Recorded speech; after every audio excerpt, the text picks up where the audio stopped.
मनुष्य की अशांति। मनुष्य के मन के भीतर निरंतर का द्वंद्व, तनाव, चिंता, मनुष्य की बेचैनी और विक्षिप्तता एक ही बात से जन्म पाती है, और वह है मनुष्यों के व्यक्तित्वों में बहुत सी परतों का होना। मनुष्य एक नहीं है, बहुत सी परत है। शरीर है, शरीर की एक परत है, और शरीर की परत की अपनी वासनाएं, अपनी इच्छाएं, शरीर का अपना आकर्षण, अपने मोह, अपने लोभ, अपनी कामनाएं। फिर शरीर के भीतर मन की परतें, मन की अपनी वासनाएं, अपनी आकांक्षाएं, और मन के भी भीतर बुद्धि है, विवेक है। उस विवेक की कामना बिल्कुल भिन्न है, और इन तीनों परतों की वासनाओं में आपस में बड़ा विरोध है। शरीर कहता है कुछ करो, मन कहता है कुछ और करो, विवेक सुझाता है कुछ और तब मनुष्य के भीतर एक भीड़ हो जाती, संघर्ष की, एक उपद्रव, एक अराजकता हो जाती। अगर मनुष्य केवल शरीर होता तो कोई अशांति ना होती। अगर मनुष्य अकेला मन होता तो भी कोई अशांति ना होती। अगर मनुष्य केवल आत्मा होता तो भी कोई अशांति ना होती। इसलिए पशु मनुष्य से कम अशांत है, क्योंकि पशुओं के पास शरीर ही है, मन की थोड़ी सी झलक है, और जितनी झलक है उतनी अशांति वहां भी है। पौधे और भी शांत है, वृक्ष और भी शांत है, कोई चिंता नहीं, कोई तनाव नहीं, मन की वहां हल्की सी झलक भी नहीं। मनुष्यों में भी जितना विचारशील व्यक्ति होगा उतना अशांत हो जाए, जितना बुद्धिहीन व्यक्ति होगा उतना कम अशांत होगा। इसलिए जैसे जैसे शिक्षा बढ़ती है, विचार की क्षमता बढ़ती है, बुद्धि तीव्र होती है, वैसे वैसे अशांति बढ़ती है। अमेरिका में पागलों की संख्या सर्वाधिक है। उससे आप प्रसन्न मत होना, उससे आप ये मत सोचना कि हम बड़े सौभाग्यशाली। उसका कुल अर्थ इतना है कि अमेरिका आज बुद्धि के जगत में सर्वाधिक विकसित है। संपन्न घरों में तनाव और चिंता ज्यादा होगी, होना उल्टा चाहिए। विपन्न, दीनहीन, दरिद्र घरों में उतनी अशांति नहीं।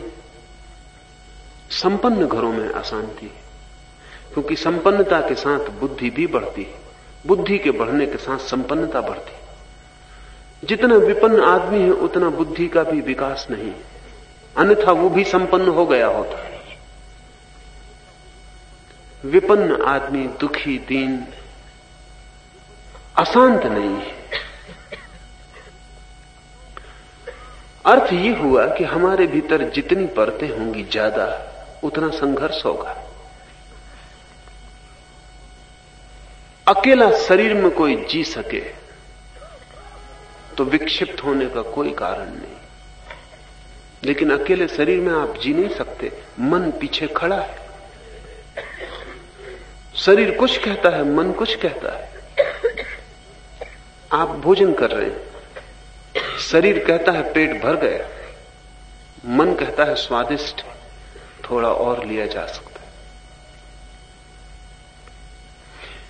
बुद्धि कहती है नासमझी कर रहे हो, क्योंकि ये रुग्णता का कारण होगा, बीमारी बढ़ेगी। 3 परतें हो गई, कलह भीतर शुरू हो गई। शरीर कोई नीति नियम नहीं मानता।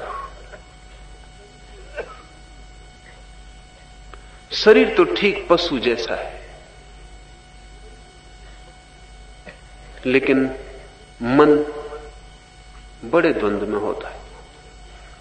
मन के पास भी पशुओं जैसी वासना है, लेकिन मन के पास मनुष्य के संस्कार भी है, समाज का दिया हुआ ज्ञान भी है, अंतःकरण भी है। भूख लगी है, शरीर तो कहेगा चोरी कर लो, कोई हर्ज नहीं है, क्योंकि शरीर के तल पर कोई हर्ज होता भी नहीं। लेकिन मन बेचैनी अनुभव करेगा। अहंकार कहेगा कि अगर चोरी करते पकड़ लिए गए बदनामी होगी। मन ये कहेगा कि अगर चोरी ही करनी है तो इस ढंग से करो कि पकड़े ना जाओ। लेकिन भीतर बुद्धि है और भी गहरे में, वो कहेगी इससे कोई संबंध नहीं कि तुम पकड़े गए या नहीं पकड़े गए, चोरी की कि गलत हुआ। और बुद्धि को कांटा सालता रहेगा। न भी पकड़े गए तो भी बुद्धि पीड़ा पाएगी कि बुरा हुआ। मनुष्य की अशांति है उसके बहुत परतों में बटे होने के कारण। इस बात को ठीक से समझ लें तो दूसरी बात समझने में आसान हो जाएगी। वो दूसरी बात यह है कि जिस तल पर उपद्रव होता है उसी तल पर आप उसी तल की शक्ति से उस उपद्रव को शांत नहीं कर सकते। उससे ऊंचे तल पर उससे बड़ी शक्ति के द्वारा उपद्रव शांत हो सकता है। अगर शरीर के तल पर कठिनाई है तो शरीर ही उसे हल करने में समर्थ नहीं है, उसे मन हल कर सकता है। और अगर मन के तल पर कठिनाई है तो मन ही उसे हल करने में समर्थ नहीं, उसे बुद्धि हल कर सकती है। और अगर बुद्धि के तल पर कोई कठिनाई है तो बुद्धि उसे हल करने में समर्थ नहीं, उसके लिए तो आत्मा के निकट ही पहुंचना पड़ेगा। और अगर आत्मा के तल पर कोई कठिनाई है तो सिवाय परमात्मा के तल पर पहुंचे उसका कोई हल नहीं। इसका मतलब यह हुआ कि जितना जहां कठिनाई है उससे ऊंचे तल पर उसका हल खोजना होगा। हम अक्सर उसी तल पर हल खोजते, इससे कठिनाई बढ़ती है, घटती नहीं। समझिए, शरीर में वासना उठती है, आंख रूप की तलाश करती। ऐसे कुछ संतों की कथाएं हैं कि उन्होंने आंखें निकाल के फेंक दी, क्योंकि आंख रूप को खोजती। शरीर रूप की खोज कर रहा है, लेकिन आंख को निकाल के फेंक देना उसी तल पर, तल के ऊपर उठना नहीं। शरीर ही आकर्षित हो रहा है, शरीर को ही आप चोट पहुंचा रहे हैं। शरीर की आंखें निकाल फेंक देने से कोई भी हल ना होगा। अंधा भी आंखें मिट जाने पर भी वासना से ग्रस्त ही रहेगा। शायद आंखें होती तो इतना ग्रस्त ना होता। आंखें खो जाने से और भी कठिनाई बढ़ जाएगी। अनेक परंपराओं ने कहा है कि जो अंग कष्ट दें उन्हें काट देना। आप जान के हैरान होंगे, रूस में ईसाइयों का एक बहुत बड़ा संप्रदाय है जो जनेंद्रियां काट देता था। 1917 की क्रांति के बाद जब कानूनन रोक लगाई गई तब बामुश्किल उस संप्रदाय को जनेंद्री काटने से रोका जा सका। कोई 10 लाख लोग रूस में थे जिन्होंने अपनी जनेंद्रियां काट के फेंक दी थी, सिर्फ इस ख्याल से कि जनेंद्री के काटने से काम वासना से छुटकारा हो जाए। जनेंद्री के काटने से काम वासना का कोई छुटकारा नहीं हो सकता, क्योंकि काम वासना अगर जनेंद्री में ही होती पूरी तो भी कोई बात थी। काम वासना तो मस्तिष्क में है, गहरे में। जनेंद्री तो मस्तिष्क का ही एक हिस्सा है, और जो सुख मिलता है संभोग का वो जनेंद्री के तल पर नहीं मिलता, वो मिलता तो मस्तिष्क के तल पर है। आपको ज्यादा भोजन में रस है तो लोग उपवास कर लेते, लेकिन उसी तल पर यहां जबरदस्ती भर रहे थे शरीर में, अब जबरदस्ती रोक लेते, लेकिन तल नहीं बदलता। और जब तक तल ना बदले तब तक जीवन में कोई क्रांति नहीं हो सकती। सिर्फ ऊंचा तल नीचे तल का मालिक हो सकता। दूसरी बात, तीसरी बात स्मरण रखें कि अगर आप उसी तल पर व्यवस्था जुटाने की कोशिश करेंगे तो आपके जीवन में दमन, रिप्रेशन हो जाए और सारी जिंदगी विषाक्त हो जाएगी। लेकिन अगर दूसरे तल को आप सजग करते हैं तो दमन की कोई भी जरूरत नहीं। दूसरे तल की शक्ति के मौजूद होते ही पहला तल विनत हो जाता है, झुक जाता है। मन है और मन की ही सारी कठिनाई है। लोग मेरे पास आते हैं, वो कहते हैं इस मन से कैसे छुटकारा हो। लेकिन मन से छुटकारे का वो जो भी उपाय करते हैं वो भी सब मन का ही काम है। मन से छुटकारे के लिए मंदिर चले जाते हैं, वो मंदिर भी मन का बनाया हुआ खेल। मन से छुटकारे के लिए शास्त्र पढ़ने लगते हैं, वो शास्त्र भी मन से निर्मित हुए। मन से छूटने के लिए मंत्रोच्चार करने लगते हैं, वे मंत्रोच्चार मन की ही परिधि में माला जपने लगते। व्रत नियम ले लेते, कस्में खा लेते। वे कस्में भी मन ही खा रहा है। एक मित्र मेरे पास आए, उन्होंने ब्रह्मचर्य का व्रत ले लिया, लेकिन व्रत लेने से कहीं ब्रह्मचर्य उपलब्ध होता? अगर इतना आसान होता तो व्रत लेने की क्या कठिनाई थी।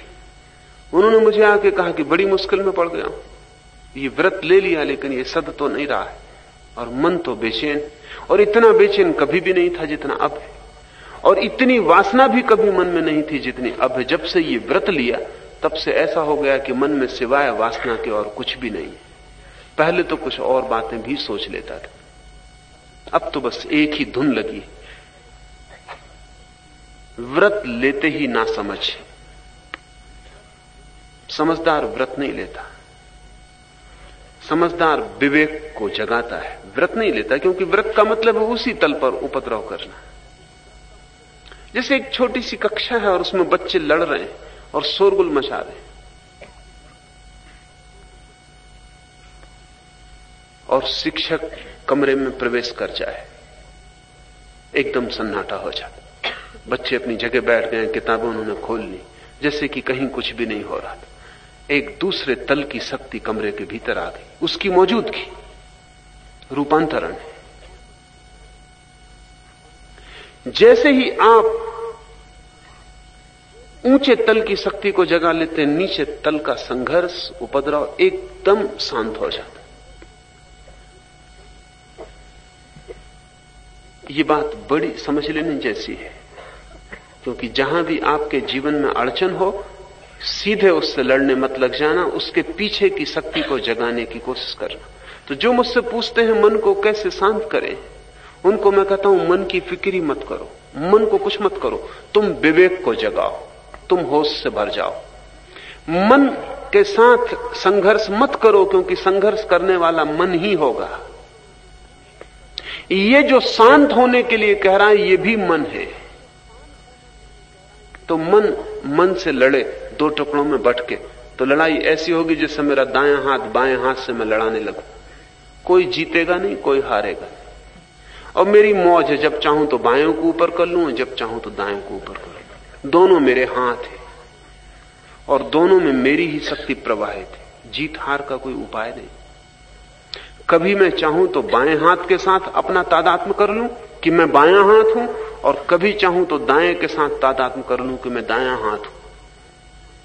तो कभी आप मन के उस हिस्से से राजी हो जाते हैं जो वासना से भरा है, और कभी मन के उस हिस्से से राजी हो जाते हैं जो व्रत, संकल्प, साधना की बातें सोच रहा है। ये बदलता रहता है, घड़ी के पेंडुलम की तरह। एक क्षण ये, दूसरे क्षण वो, क्योंकि दोनों हाथ आपके।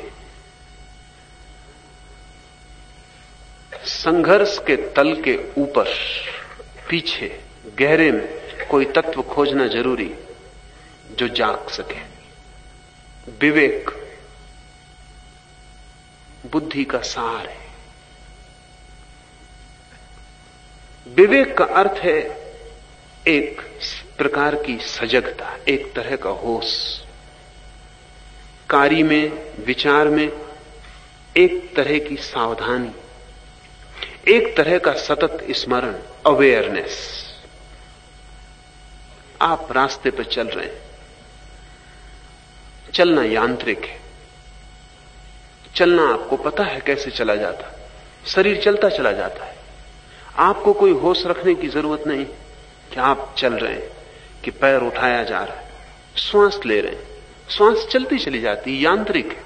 श्वास के लिए आपको कुछ करने की जरूरत नहीं है, होश बिल्कुल आवश्यक नहीं है, लेकिन आप श्वास पूर्वक भी होश पूर्वक भी श्वास ले सकते हैं। बुद्ध ने अपनी पूरी साधना श्वास और होश के ऊपर आधारित की थी।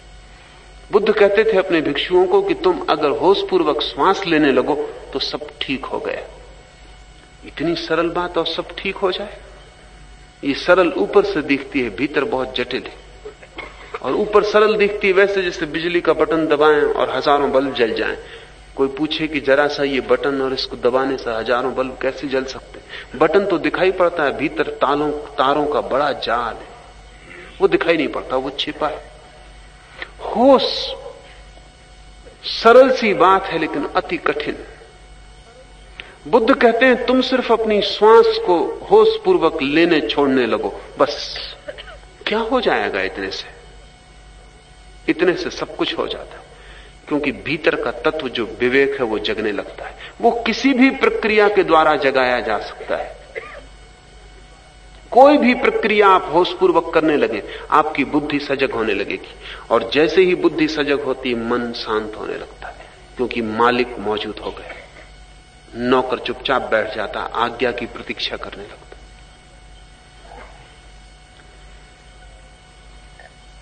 विवेक समस्त धर्मों का सार है, और मूर्छा समस्त अधर्म का आधार है। हम जो भी कर रहे हैं अगर वो मूर्छित है तो वो पाप है,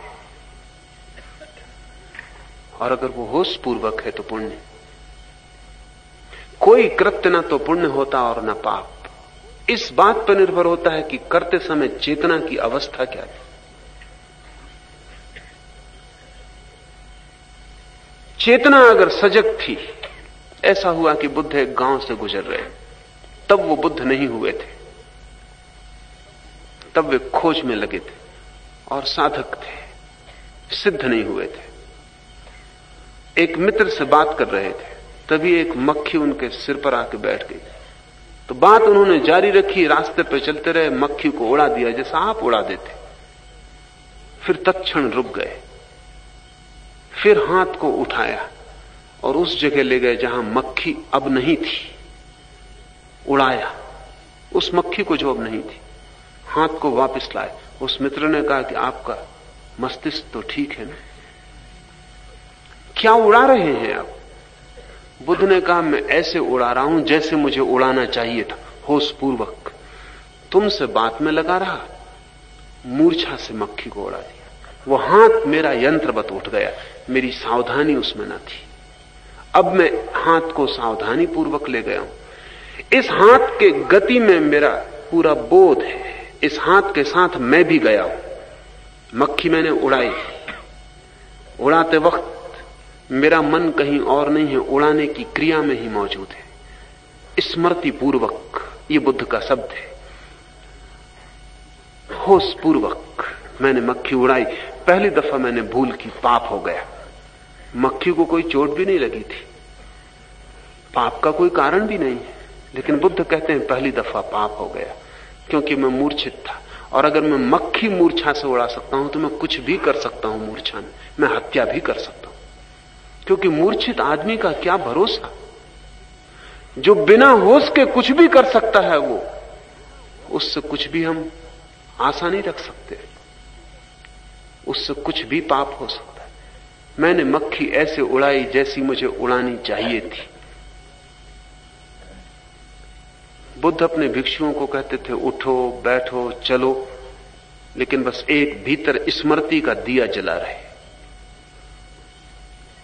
जो कदम तुम भूल से उठा लो मूर्छा में, उसे वापस लौटा लो, फिर से कदम को उठाओ होश पूर्वक।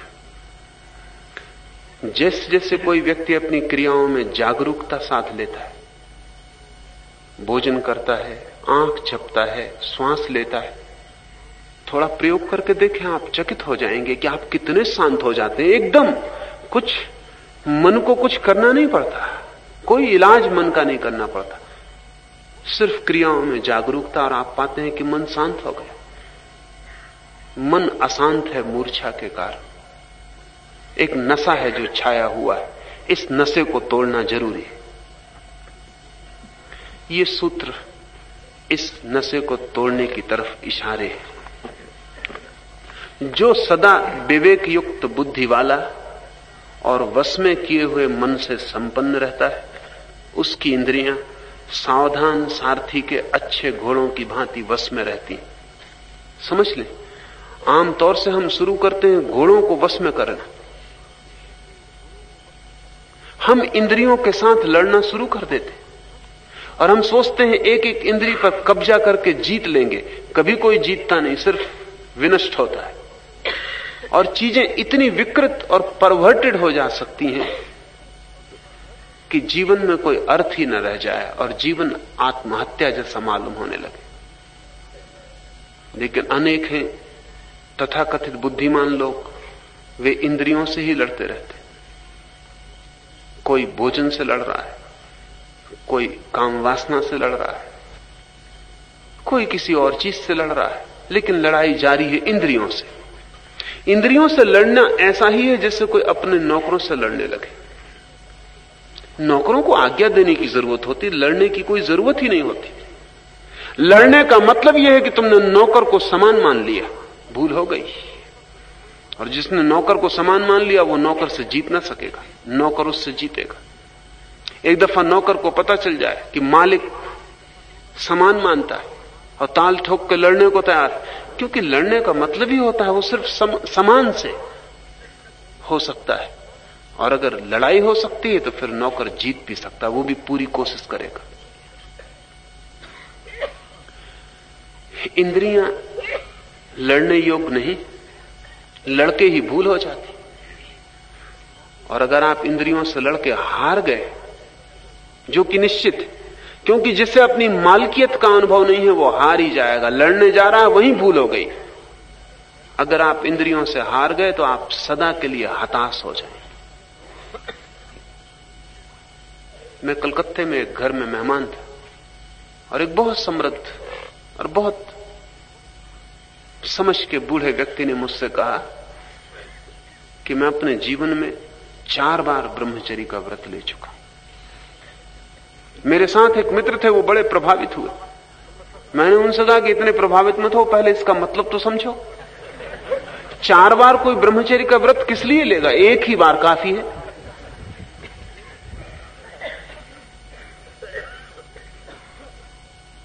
और फिर मैंने कहा कि जिसे 4 बार लेना पड़ा, तुम ये भी तो पूछो कि 5वीं बार क्यों नहीं लिया। वो बूढ़े सच में ईमानदार आदमी थे। उन्होंने कहा कि आपने ठीक सवाल उठाया। 5वीं बार इसलिए नहीं लिया कि 4 बार इतना असफल हो गया कि ये आशा ही छोड़ दी कि विजय हो सकती। अगर आप इंद्रियों से लड़ेंगे तो एक उपद्रव हो जाने वाला है, वो ये कि अगर आप हारे, और आप हारेंगे। हार तो वहीं शुरू हो गई जहां आपने लड़ने का निर्णय लिया। आपको मालकियत का पता ही नहीं, जिसको लड़ने की जरूरत ही नहीं, सिर्फ होश काफी, और इंद्रियां अपने रास्ते पर खड़ी हो जाती।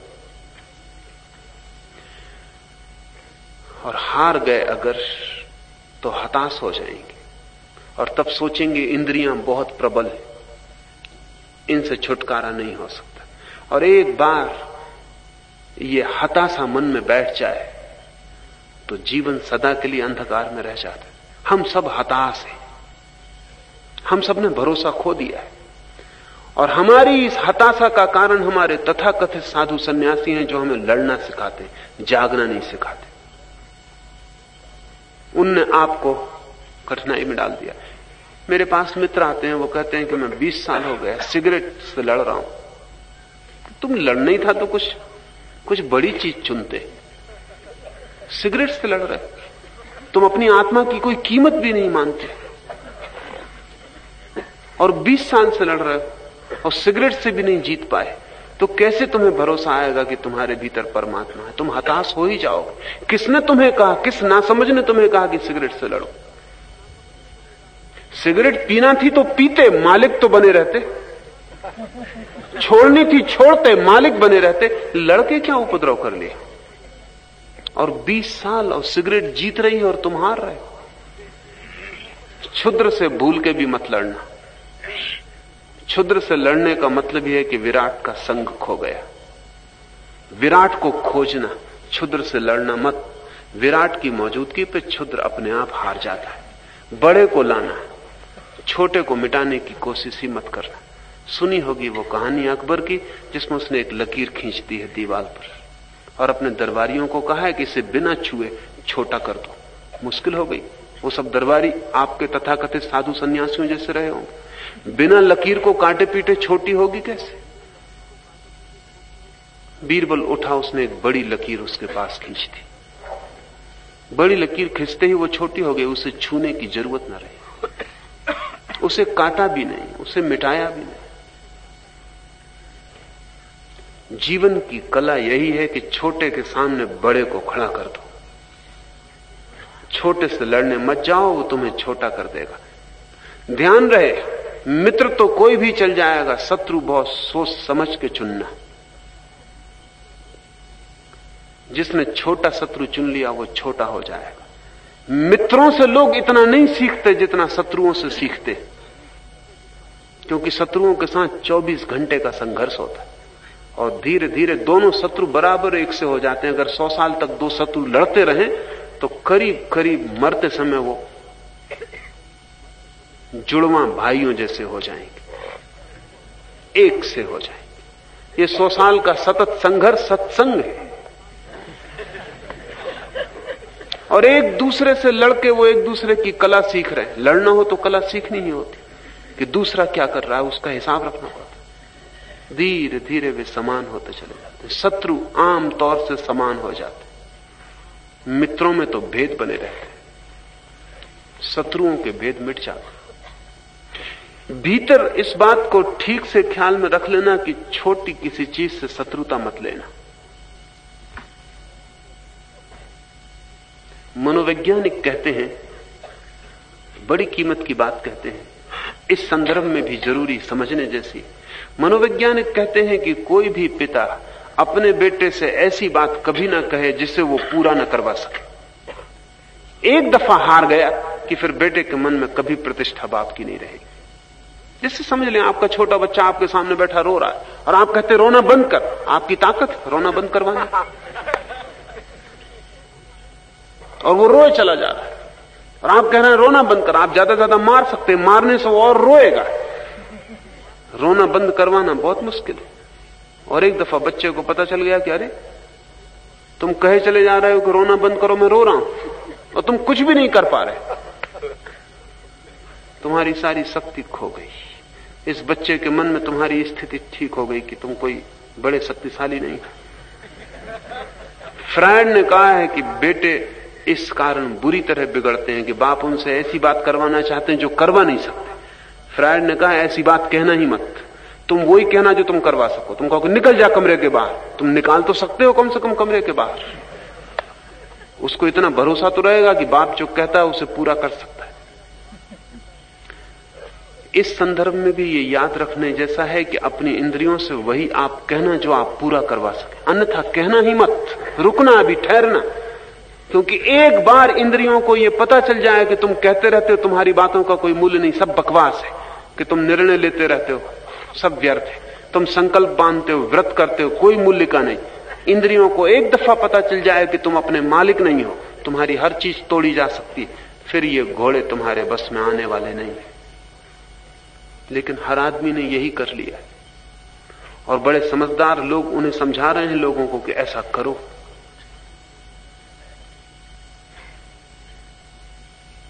व्रत वही लेना जो पूरा हो सके, लेकिन जो पूरा हो सके उसका आदमी व्रत लेता ही नहीं। इसे समझ लें, जो पूरा हो सकता है उसको आप पूरा कर लेते हैं, व्रत की क्या जरूरत है। व्रत तो आप तभी लेते हैं जिसे आप जानते हैं ये पूरा ना हो सकेगा, इसलिए व्रत का सहारा लेते हैं। तो कसम खाते हैं कि इसको करके दिखाऊंगा, लेकिन करके किसको दिखाइएगा? और अगर न दिखा पाए तो आप अपनी ही आंखों में गिर जाएंगे।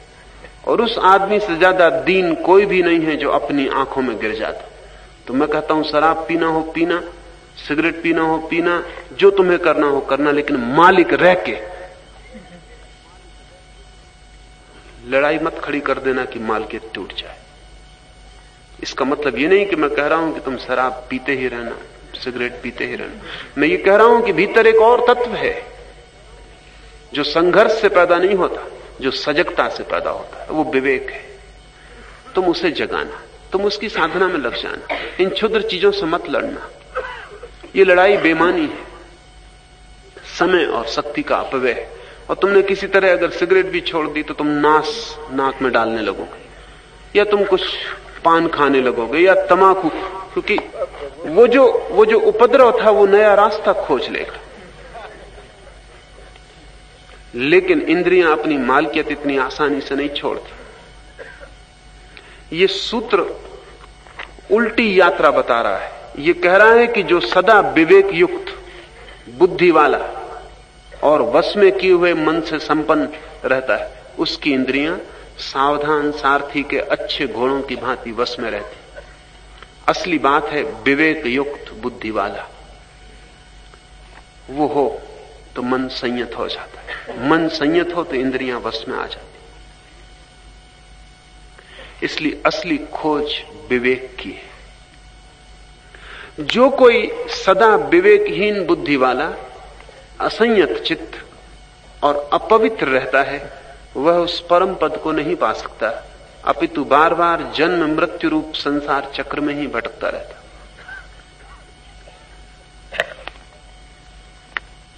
हमारा भटकाव हमारी मूर्छा है, अविवेक है।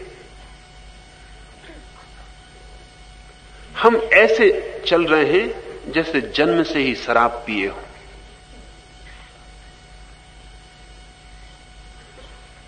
एक आदमी अगर 60 साल जिए तो 20 साल तो सोता है, 1/3। ये तो पक्का ही है कि 20 साल सोता है। 20 साल छोटा वक्त नहीं, जिंदगी का 1/3 हिस्सा है। बाकी जो 40 साल बचते हैं, उन 40 साल में भी ऐसे कुछ ही क्षण हैं जब आदमी सपने नहीं देखता, नहीं तो सपने देखता रहता। बैठे हैं घर में, कुर्सी पर सपना चल रहा है, सोच रहे हैं कि राष्ट्रपति हो गए, कि अचानक घर में धन की वर्षा हो गई। और ऐसा नहीं कि इतने पर रुक जाते हैं, उस धन का क्या उपयोग करें, कैसे उस धन का महल बनाएं, क्या करें क्या ना करें, वो सब शुरू हो जाता है। शेख चिल्ली की कहानियां बच्चों की किताबों में नहीं, हर आदमी के मन में, हर आदमी बनाया चला जाता है। और एक दफा बनाता है ऐसा नहीं, रोज बनाता है। और फिर जरा सा होश आता तब हंसता है कि क्या बात कर रहा हूं, छोड़ो। लेकिन फिर घड़ी 2 घड़ी बाद सिलसिला शुरू हो जाता है स्वप्न का। 20 साल तो गहन निद्रा में, 40 साल सपनों में। उसमें कभी कभी कोई क्षण होते हैं, अगर सब जोड़े जाएं तो गुरजीएफ कहा करता था कि 5 मिनट से ज्यादा नहीं पूरे 60 साल की जिंदगी में, जब आदमी कभी कभी क्षण भर को होश में आता है। वो होश की झलकें आती हैं और खो जाती हैं। इतने से होश से कोई परमात्मा तक नहीं पहुंच सकता। इतने से होश से तो कहीं पहुंचने का कोई उपाय नहीं। और ये होश भी कब आता है? जब जीवन में कोई अड़चन होती, कोई भय होता, कोई दुर्घटना होती। आप अपनी कार चला रहे हैं या साइकिल चला रहे हैं, चले जाते हैं अपना सपना देखते हुए, हाथ रोबोट की तरह गाड़ी का स्टीयरिंग संभालते हैं, मन सपने देख रहा है, भीतर बातचीत चल रही। जहां आपको पहुंचना है भीतर आप पहुंच ही गए, जहां से आप आ गए हैं अभी वहां से आए ही नहीं, गाड़ी चली जा रही। अचानक एक्सीडेंट की हालत हो जाती, सामने एक ट्रक आ गया, 1 सेकंड को होश आता है, मन रुक जाता है, विचार टूट जाते हैं, सपने छिन्न भिन्न हो जाते हैं। 1 सेकंड को आपने कभी ख्याल किया, अगर एक्सीडेंट का कभी आपको क्षण आया हो, एकदम से चोट नाभि पे लगती। नाभि जीवन का मूल है। चोट लगते ही नाभि से एक झलक रोशनी की पूरे चित्त पे फैल जाती। 1 सेकंड के लिए आप होश से भर जाते। उतनी देर को भर आप होश से स्टीयरिंग संभालते। ट्रक चला गया, धड़कन थोड़ी देर धड़कती रहेगी, शांत हो जाएगी, श्वास बढ़ गई थी धीमी हो जाएगी, सपना वापस लौट आए, आप फिर अपनी दुनिया में खो गए। दुर्घटना के क्षणों में कभी कभी थोड़ा सा होश आता है। पत्नी मर गई, पति मर गया, बेटा मर गया, एक क्षण को सदमा लगता है, नाभि पे चोट पड़ती, एक रोशनी भीतर झलक जाती, एक क्षण को होश आता है कि मौत है, कि जीवन सदा रहने वाला, कि जिनको हमने चाहा है वो विदा हो जाएंगे, कि ये प्रेम के सारे घर ताश के घर है, कि हमने रेत पर महल बनाया पर एक सेकंड को, और वो सेकंड इतना छोटा होता है कि हमें कभी कभी तो उसका पता ही नहीं चलता कि वो कब आया और चला गया। फिर हम छाती पीट कर रोने लगे, दुखी होने लगे, अतीत भविष्य की सोचने लगे, वो क्षण खो गए। ऐसा गुरुजीएफ कहता था, अगर आदमी की पूरी 60 साल की जिंदगी में जोड़ा जाए तो मुश्किल से ज्यादा 5 मिनट, और ये भी इकट्ठा नहीं, ये भी इकट्ठा नहीं, ये भी टुकड़ों टुकड़ों में मिलता है।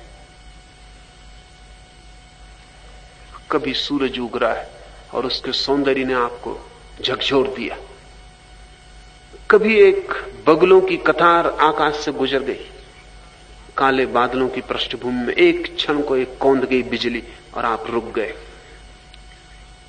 कभी किसी पक्षी ने एक गीत गाया और उसकी आवाज भीतर की ध्वनि को चोट कर गई और मन रुक गया। ऐसे मुश्किल से थोड़े से क्षण, यही हमारे आनंद के क्षण भी हैं। जागृति का क्षण ही आनंद का क्षण है, सोए हुए क्षण सब दुख के क्षण है। ये जागृति अगर कोई सावधानी पूर्वक उठाना शुरू करे अपने भीतर तो उठ सकती है। आप एक छोटा सा प्रयोग करें, अपने घर सुबह उठाएं, पूजा प्रार्थना से ज्यादा कीमती होगा।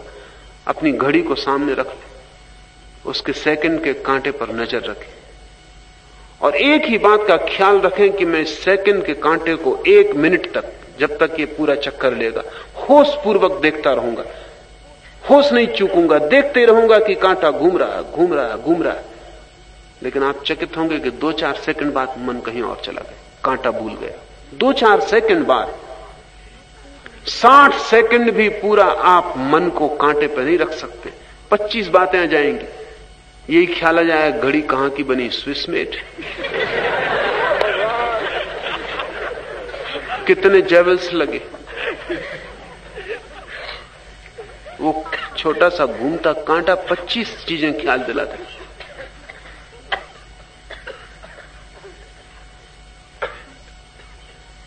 कोशिश करें, अगर आप कोशिश करें तो 3 महीने लगेंगे जब आप पूरे 1 मिनट कांटे पर ध्यान रख सकेंगे। बड़ी उपलब्धि है, छोटी उपलब्धि नहीं।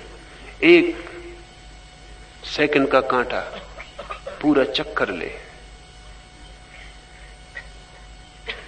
उस पूरे वर्तुल पर ध्यान 3 महीने लग जाएगा आपको विवेक जगाने का। इतना कठिन है विवेक। लेकिन अगर आप 1 मिनट को भी विवेक को जगा लें, आप दूसरे आदमी हो जाएंगे। वो पुराना आदमी आपको लगेगा ही नहीं कि आपसे संबंधित था, वो कहानी किसी और की मालूम पड़ेगी। वो मर गया, वो जो पीछे था, अब कुछ नए जीवन का अवतरण हुआ, क्योंकि इस व्यक्ति के जीवन की व्यवस्था बिल्कुल अनूठी और नई होगी। मन इसका मालिक नहीं होगा। जो 1 मिनट भी जाग सकता है, मन उसका गुलाम हो जाता है। जो 1 मिनट जाग सकता है, कोई वासना उसे खींच नहीं सकती, क्योंकि वो जाग के रह सकता है। ये बड़े मजे की बात है कि वासना खींच लेती है आपको, क्योंकि आप बेहोश होते हैं, सोए होते हैं। क्रोध आपको पकड़ नहीं सकता। जब भी कोई चीज आपको पकड़े, आप जाग सकते हैं। इतनी कला आपको आ गई। जो 1 मिनट जाग सकता है, वो किसी भी घड़ी में काम वासना मन को पकड़े, वो जाग सकता है। वो रीढ़ को सीधी कर लेगा, वो एक क्षण को जाग जाए। और अचानक एक अनूठा अनुभव होता है, आपके जागते ही वासना एकदम तिरोहित हो जाती, जैसे थी ही नहीं। बुद्ध ने कहा है कि जिस घर में दिया जलता है उस घर में चोर नहीं झांकते। दिया बुझा है, चोर प्रवेश कर जाते। बुद्ध ने कहा है जिस घर के द्वार पर बैठा हुआ पहरेदार है उस घर की तरफ चोर देखते भी नहीं। जिस द्वार पर पहरेदार सोया हुआ है चोरों के लिए निमंत्रण हो जाता। वासनाएं चोरों की भांति है।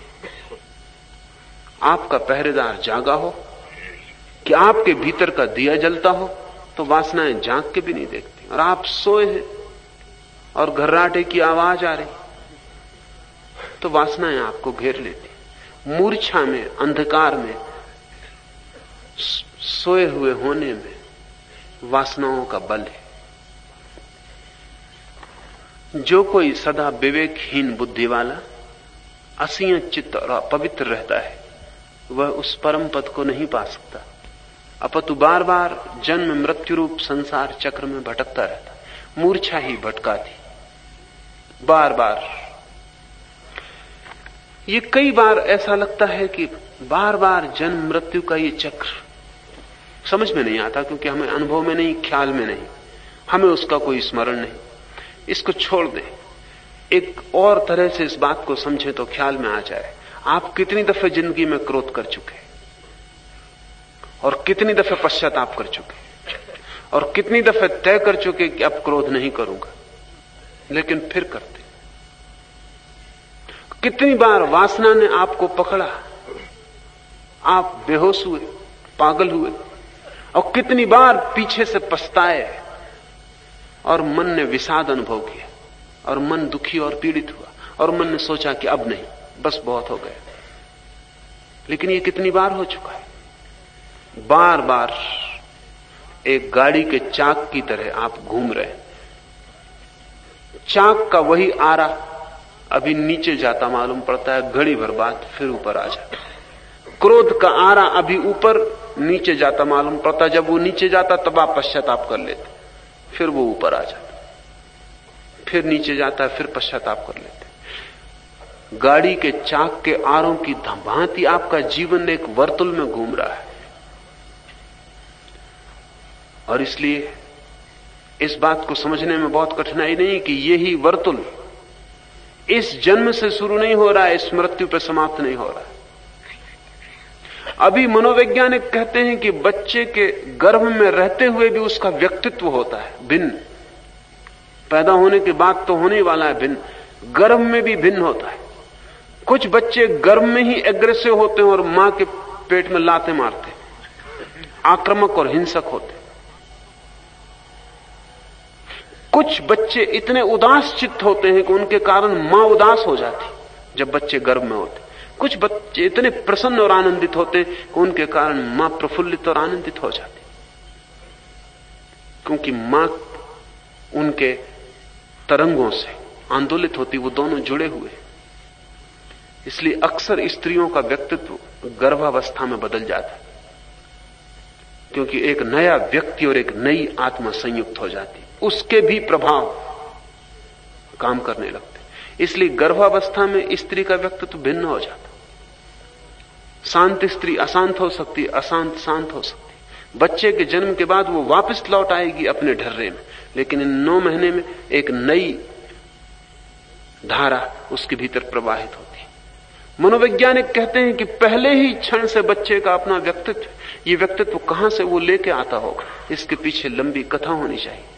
कोई बच्चा आज पैदा नहीं हो रहा है, अनंत अनंत जन्मों की यात्रा है, वो उनको लेके पैदा हो रहा है। जब बच्चा मां के पेट में होता है तो हर बच्चे के साथ अलग स्वप्न मां को आते हैं। इसलिए जैनों ने और बौद्धों ने तो पूरा स्वप्न विज्ञान निर्मित किया था कि जब तीर्थंकर पैदा होता है तो मां को कैसे स्वप्न आएंगे। उन स्वप्नों से पता चल जाएगा कि होने वाला बेटा तीर्थंकर है या बुद्ध पुरुष है।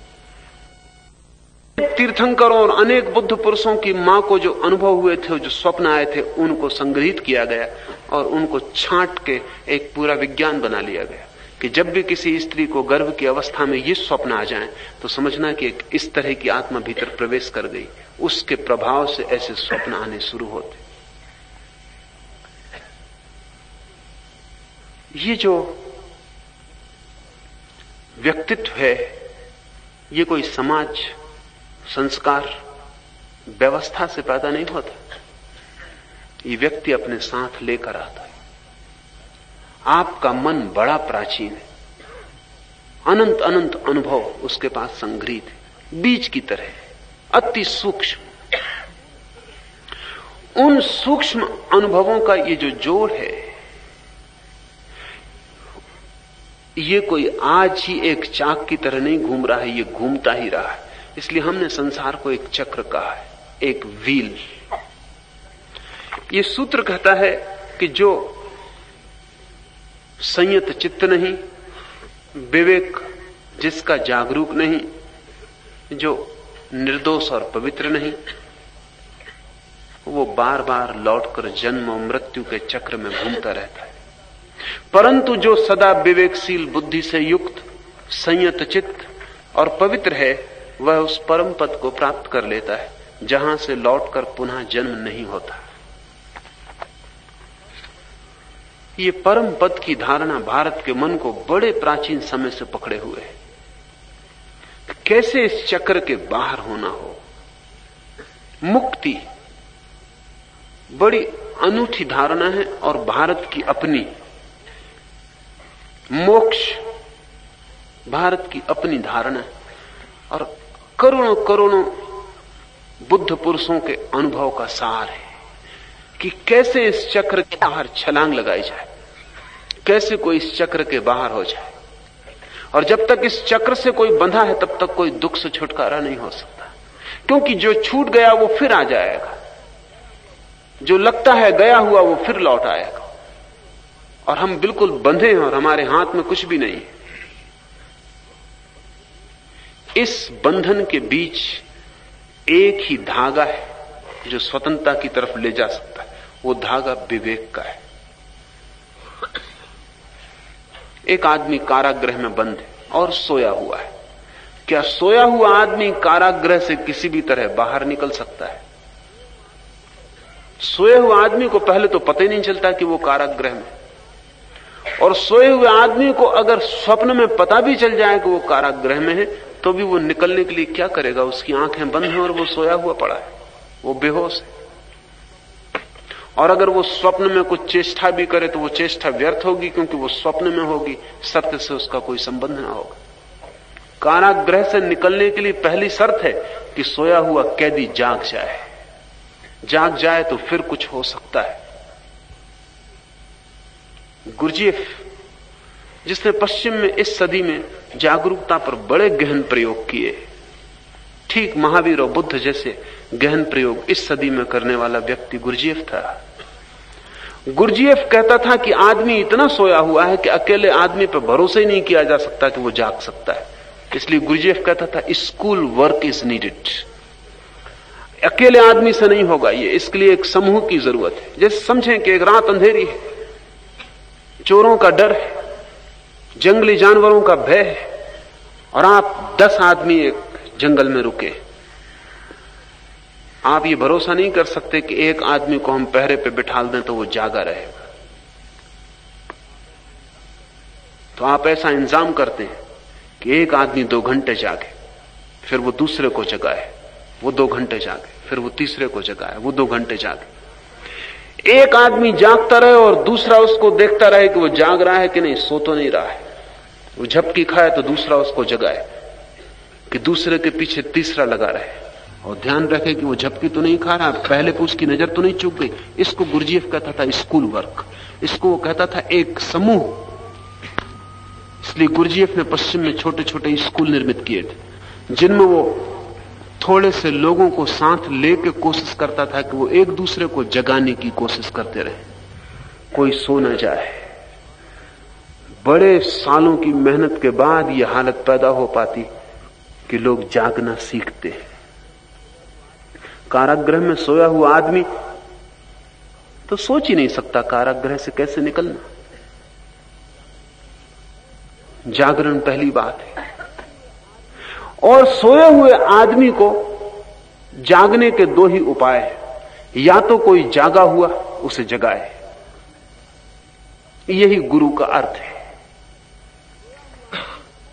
सोया हुआ आदमी सोया है, उसे यह भी पता नहीं कि मैं सोया हूं, क्योंकि यह भी उसे ही पता हो सकता है जो जागा हो। सोने का पता भी तो जागने में चलता है। आप जब सुबह जागते हैं तब आपको पता चलता है कि रात सोए, बड़े मजे से सोए। ये तो नींद में पता नहीं चलता। ये तो जागने का अनुभव है कि रात सोए, मजे से सोए, ठीक से सोए, नींद अच्छी आई। ये नींद का अनुभव नहीं। सोए हुए आदमी को पता ही नहीं कि वो सो रहा है। अगर आप आज रात सोएं और 20 साल तक न जागे तो आपको ये पता भी नहीं चलेगा कि सुबह कभी की हो चुकी। मैं एक स्त्री को देखने गया था, वो 9 महीने से सोई हुई, नींद में ही मूर्छित हो गई, कोमा हो गया। अब वो कभी उठेगी नहीं, डॉक्टर कहते हैं।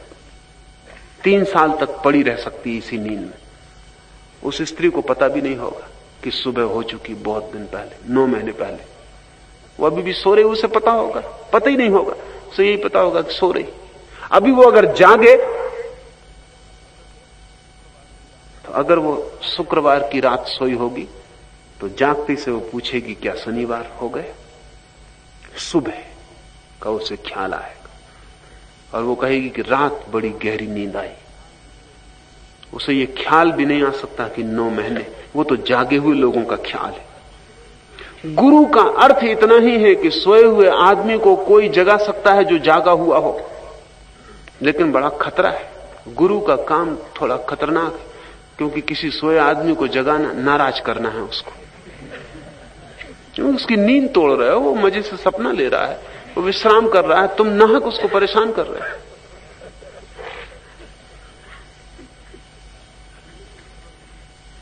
इमैनुअल कांट जर्मनी का एक दार्शनिक हुआ। उसने एक नौकर रख छोड़ा था। नौकर का काम इतना था कि सुबह उसे 4 बजे उठाते, उसे ब्रह्म मुहूर्त में उठने का झक थी। और आदमी वो ऐसा था कि जो उसे उठाया उससे वो लड़ाई झगड़ा करता है। तो नौकर इसलिए रख चुका था क्योंकि न उसकी परिवार का कोई उठाने को राजी था, क्योंकि वो गाली बकता, गलौज करता, कभी मारता भी। सुबह उसकी 4 बजे जो भी नींद तोड़ता, लेकिन ब्रह्म मुहूर्त में उठने की उसको झक भी थी। तो नौकर ही रख छोड़ा था। उसका काम ही ये था कि मारपीट भी हो जाए तो कोई फिक्र नहीं, उठा के ही रहेगा। वो उसकी आज्ञा ही थी कि चाहे मैं मारूं तो तुझे भी मारना पड़े तो मारना, लेकिन 4 बजे उठाना है। गुरु का काम उपद्रव का है, इसलिए गुरुओं पर लोग नाराज हो जाते। जीसस को हम सूली पे लगा देते हैं।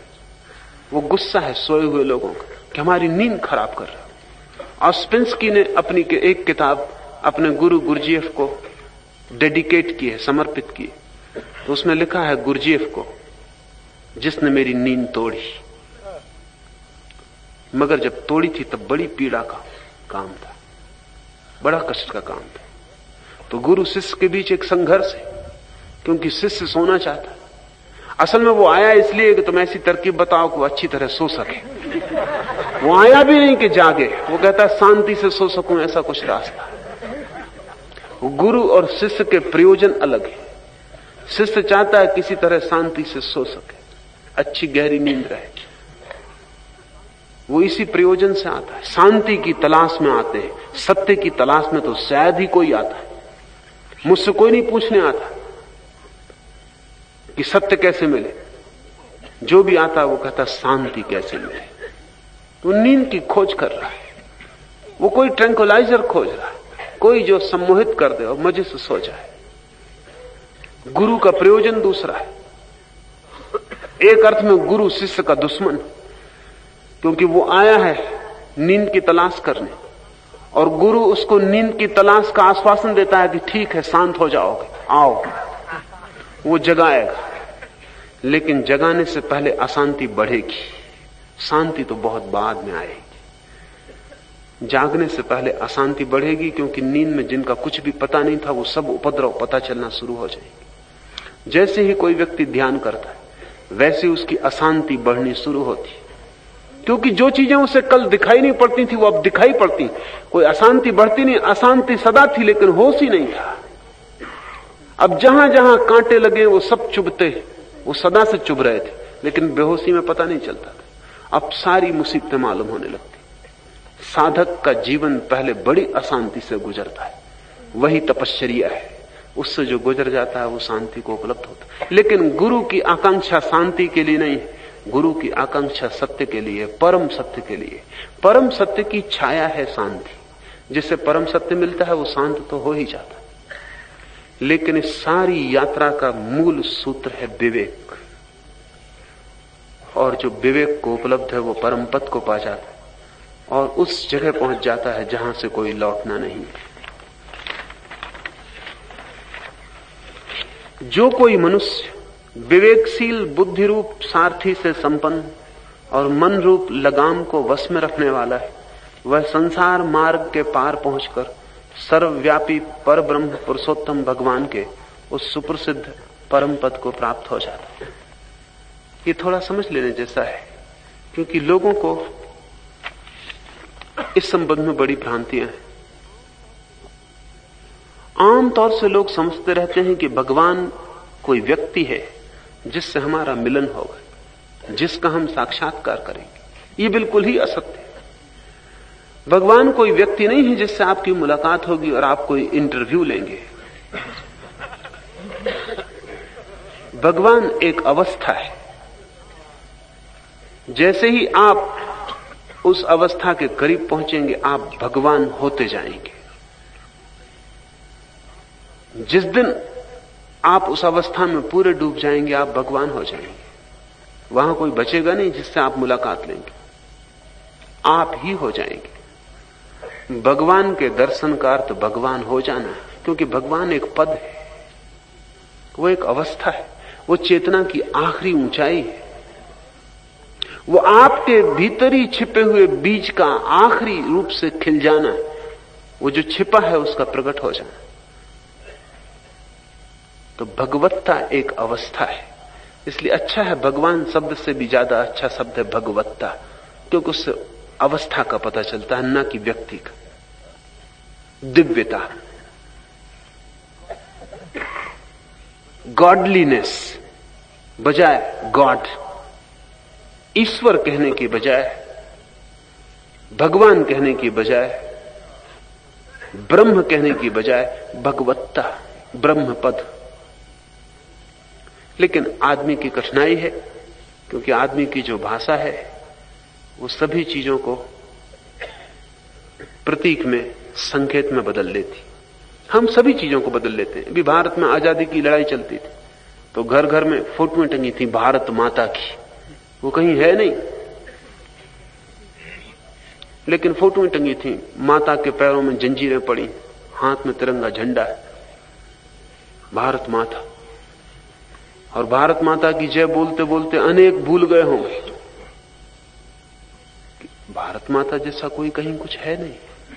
प्रतीक है, प्रतीक प्यारा है, काव्यात्मक है, लेकिन तथ्य नहीं है। भगवान भी बस प्रतीक है, वहां कोई बैठा हुआ भगवान नहीं। आप ही हो जाएंगे। इसलिए भगवान की खोज असल में भगवान होने की खोज है। और जब तक कोई भगवान ना हो जाए तब तक जीवन में यह खोज जारी रहेगी। क्योंकि इसी की तलाश है, इसी की प्यास है। जैसे बीज जमीन में पड़ा हो तो तड़फता है कि वर्षा हो तो फूट जाए, अंकुरित हो। रास्ते में कंकड़ पत्थर पड़े हो तो उनको भी, कोमल सा बीज भी उनको हटा के या उनसे बच के निकलने की कोशिश करता है।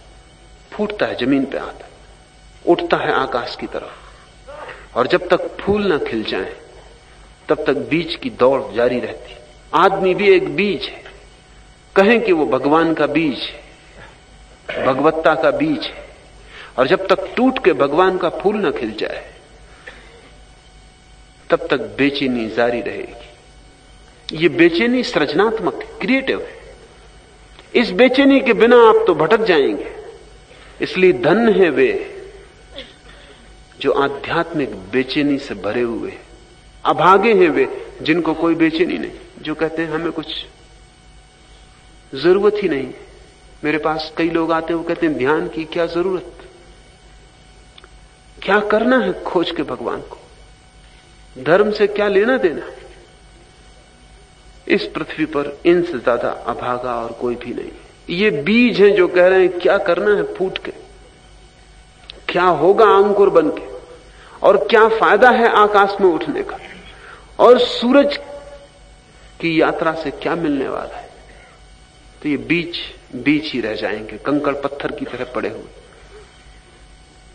दुखी होंगे, दुखी हैं, लेकिन उनकी समझ में नहीं आ रहा कि दुख क्या है। मेरी दृष्टि में एक ही दुख है जीवन का, आप जो होने को पैदा हुए हैं अगर न हो पाए तो आप दुखी होंगे।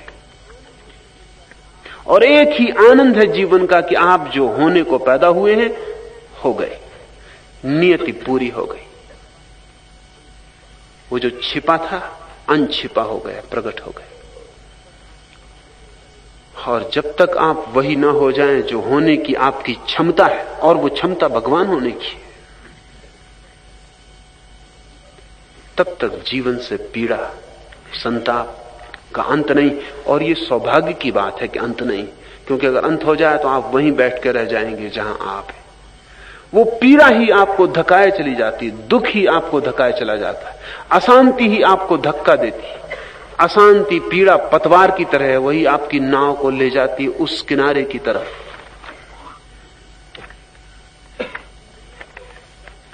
क्योंकि इंद्रियों से शब्दादि विषय बलवान हैं, और शब्दादि विषयों से मन प्रबल है, और मन से भी बुद्धि बलवती है, तथा बुद्धि से भी आत्मा उन सब का स्वामी होने के कारण अत्यंत श्रेष्ठ और बलवान। इसलिए ध्यान रखना, जिसको वश में लाना हो उसके पीछे छिपे हुए तत्व को जगाना, बलवान को पकड़ना, निर्बल से मत लड़ना। ये पॉजिटिव, ये विधायक खोज है। दो तरह के लोग हैं, एक होते हैं नकारात्मक बुद्धि के लोग, वो हमेशा लड़ने में ही समय बिता देते हैं। दूसरे होते हैं विधायक बुद्धि के लोग, वे लड़ने की फिक्र नहीं करते, वे श्रेष्ठ की तलाश में लग जाते। कुछ लोग हैं जो इसी में समय बिता देंगे कि जो व्यर्थ है, जो गलत है, उसको कैसे जीता जाए। और कुछ हैं जो सार्थक है, उसको कैसे जन्माया जाए, उसमें शक्ति को लगाएंगे। कुछ हैं जो अंधेरे से लड़ते रहेंगे, और कुछ दिए को जलाने की कोशिश करेंगे। और मजे की बात यह है कि अंधेरे से लड़ने वाला कभी भी अंधेरे से जीत नहीं पाता, और दिए को जलाने वाला अंधेरे को जीत लेता है। तो आप दिए को जलाने वाले बनना, अंधेरे से मत लड़ना। नकारात्मकता अगर आपकी साधना में प्रविष्ट हो जाए तो साधना बीमार हो गई। विधायक होना, कुछ पाने की कोशिश करना, कुछ छोड़ने की नहीं। इसलिए मैं कहता हूं त्याग शब्द को भूल जाओ। कुछ छोड़ने की फिक्र मत करना, कुछ उपलब्धि की फिक्र करना, कुछ पाने की फिक्र करना। और जैसे जैसे तुम पाओगे वैसे वैसे तुम पाओगे बहुत सा छूटता चला जाता है। जैसे ही तुम सीढ़ी पर, ऊंची सीढ़ी पे पैर रखोगे, नीची सीढ़ी से पैर अपने आप हट जाए। तुम नीची सीढ़ी को छोड़ने की कोशिश मत करना, तुम ऊंची सीढ़ी पे पैर रखने की कोशिश करना। तुम आगे बढ़ना, पीछे से तुम्हारी मुक्ति होती चली जाएगी। जैसे जैसे व्यक्ति भगवान में प्रविष्ट होता है या भगवान होने में लीन होता है, वैसे वैसे संसार छूटता चला जाता है। मेरे देखे ज्ञानियों ने कुछ भी नहीं छोड़ा है, सिर्फ अज्ञानी छोड़ते। ये थोड़ा जटिल मालूम पड़ेगा, क्योंकि हम कहते हैं महावीर महात्यागी है, बुद्ध महात्यागी है। मेरे लिखे नहीं, मेरे लिखे महावीर कुछ भी छोड़ते नहीं, कुछ पाते, और इतना पा लेते हैं कि उसमें कचरा छूट ही जाता। अब जिसको हीरे मिल जाए वो कंकड़ पत्थर हाथ में लिए बैठा रहेगा। हीरे के लिए जगह बनानी पड़ेगी, कंकड़ पत्थर छोड़ देने पड़ेंगे।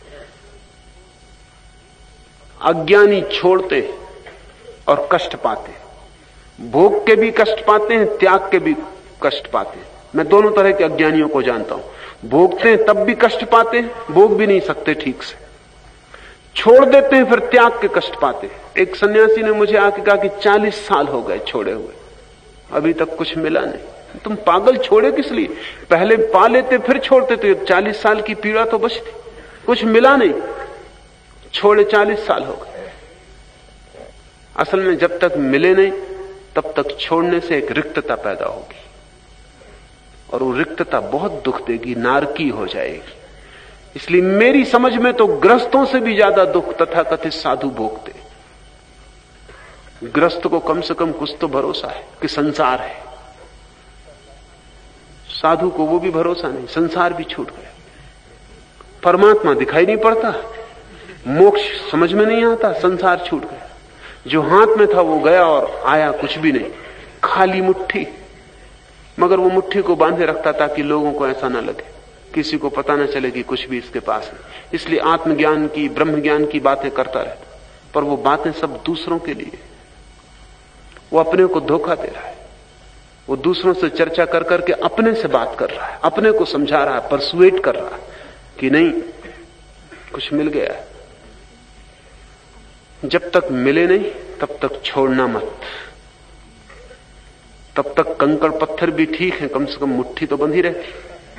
और ऐसा तो रहता है कि कुछ अपने पास है। और फिर जल्दी क्या है कंकड़ पत्थर छोड़ने की? जब हीरा मिलने लगे कंकड़ पत्थर गिर जाएंगे, छोड़ने भी नहीं पड़ेंगे, आपको याद भी ना आएगा कब हाथ से कंकड़ पत्थर छूट गए और हीरे पे मुट्ठी बंध गई। पॉजिटिव विधायक होने की दृष्टि सदा बनाए रखनी चाहिए। वही प्रयोजन है यम का। श्रेष्ठ और बलवान कौन है भीतर, उसको जगाएं। उस जीवात्मा से भी बलवती है भगवान की अव्यक्त माया शक्ति। अव्यक्त माया से भी श्रेष्ठ है परम पुरुष स्वयं परमेश्वर। परम पुरुष भगवान से श्रेष्ठ और बलवान कुछ भी नहीं। वही सबकी परम अवधि और वही सबकी परम गति। इसलिए साधना की जो आत्यंतिक व्यवस्था है वो है परमात्मा के प्रति समर्पण। उसका मतलब ये नहीं होता कि कोई परमात्मा है कहीं आकाश में जिसके चरणों में आपने सिर रख दिया।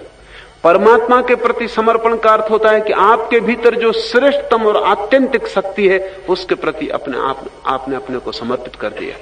और अगर ये समर्पण पूरा हो जाए तो एक क्षण में भी संयम, साधना सब पूरी हो जाती। पुराने शास्त्रों ने कहा है गुरु के प्रति समर्पण सिर्फ इस अर्थ में कि जिस परमात्मा की तुम्हें भीतर कोई खबर नहीं है, जिसे तुम अपने भीतर खोजने में असफल हो रहे हो, जिसकी झलक तुम अपने भीतर नहीं उपलब्ध कर पा रहे क्योंकि बड़ी परतें हैं अंधेरे की, बड़ी दीवारें, वो किसी दूसरे व्यक्ति में पारदर्शी हो गया है, ट्रांसपेरेंट हो गया है। उस ट्रांसपेरेंसी में, उस पारदर्शिता में तुम्हें परमात्मा दिखाई पड़ रहा है। महावीर के पास जिनको परमात्मा दिखाई पड़ा, बुद्ध के पास, नानक के पास, जीसस के पास, मोहम्मद के पास जिनको उनकी पारदर्शिता में भीतर का तत्व जगमगाता हुआ दिखाई पड़ा, वे समर्पित हो गए। वो समर्पण पहले तो मोहम्मद या महावीर के प्रति था, लेकिन वो जो भीतर का तत्व है वो तो एक ही है, वो मोहम्मद का और आपका अलग थोड़ी है। समर्पित होते ही उस झलक के प्रति अपनी झलक की शुरुआत हो जाती। जैसे दूसरे के सहारे अपना दिया जल गया, जैसे दूसरे की मौजूदगी में दूसरा एक कैटालिटिक एजेंट हो गया। गुरु कैटालिटिक एजेंट है, और जब तक खुद का भीतर का गुरु ना जग जाए तब तक बड़ा सहयोगी है। परमात्मा के प्रति समर्पण का अर्थ है अपनी श्रेष्ठतम संभावना के प्रति समर्पण, अपने अंतिम भविष्य के प्रति समर्पण, अपनी नियति की अंतिम अवस्था के प्रति समर्पण। एक मित्र आज मेरे पास आए थे, पूछने लगे कि आत्मा तक तो ठीक है लेकिन परमात्मा भी कोई है? जैन है इसलिए थोड़ी अड़चन, क्योंकि जैन कोई परमात्मा को नहीं मानते। आत्मा तक तो ठीक है लेकिन कोई परमात्मा भी है क्या? लेकिन आत्मा का भी पता कहां है? वो भी पढ़ा है, सुना है, वो भी संप्रदाय में जिसमें पैदा हुए हैं उसकी खबर है। अगर आत्मा की ही खबर हो जाए तो परमात्मा से मिलन हो ही जाता तत्क्षण। महावीर ने कहा है आत्मा ही परमात्मा है। लेकिन आत्मा की कुछ 3 हालतें हैं। महावीर का विश्लेषण बहुत साफ है।